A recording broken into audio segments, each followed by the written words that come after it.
Կենդանիները ձմռանը շատ են հիվանդանում, քիչ կաթ են տալիս, կովերն իրար պոզահարում վնասում են, խնդիրների պատճառը հաճախ գոմի վատ պայմաններն են։ Այն, որ կենդանունել է բնական օդափոխություն, լուսավորություն պետք նաև մաքուր տարածք անասնապահը գիտի, բայց չի կարողանում օրինակ պարզ սանիտարական նորմ ապահովել, որովհետև կառույցը սխալներով է գյուղացիների խնդիրներից ամենաբնորոշն է առանձնացնում քաղաքաշինության կոմիտեի փոխնախագահը։ Հատակը արելահարտ ու մշտապես տանջվում է այդ գոմաղբը հեռացնելու համար։ Այն դեպքում, երբ որ այդ ակոսը, որը ունի մինչև որոշակի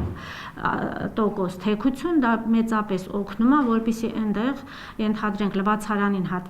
հատկացված տարածքում, որը ոչ մի գոմերում երեթե այդ բանը չկա, դրանից ջրի շիթի օգնությամբ միանգամից լվացվի, հեռացվի եւ իրանք այդ ծանր աշխատանքները չանեն։ Կոմիտեում սխալները գույքագրել եւ անհատ ֆերմերին հուշող ֆունկցիոնալ մինչև 10 կովի համար անասնագոմ կառուցելու ուղեցույց են մշակել։ Խորհուրդները կարելի է գտնել կառույցի Մինուրբան կայքում։ Շինանյութի տեսակով, հաշվարկով, տանիքի ճիշտ թեքությունից մինչև պատուհանի դիրք ու կենդանիների կերակրման եւ հանգստի գոտի, նկարներով, նախագծերով մարդկանց ցույց են տալիս լավագույն լուծումները, ներկայացնում է մասնագետը։ Այս հատվածում անասունների պայմանմասնը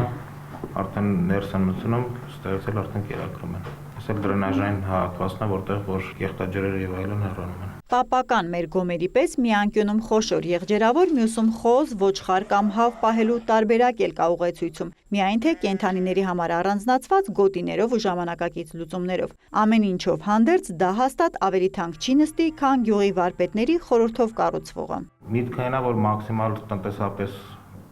հաճելի լինի բնակիչների համար կառուցապատման համար եւ ֆիզիկական չափերով հեշտ իրականացվող։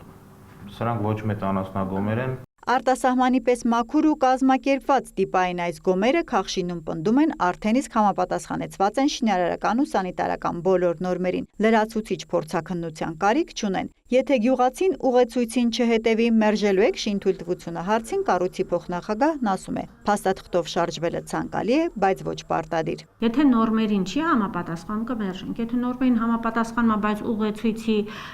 դրույթներից տարբերում է, ոչ չի մերժվի։ Քաղաքաշինության կոմիտեն հիգիենիկ նորմերով մշակված ուղեցույց ունի նաև բակային սպանդանոց կառուցողի մինչև անգամ գյուղական զուգարանի համար։ Թվում է պարզ բան է, բայց ասեպտիկ փոսի ճիշտ խորության դեպքում է միայն, որ կեղտաջրերը դրենաժային համակարգով չեն աղտոտում հողը, այգին։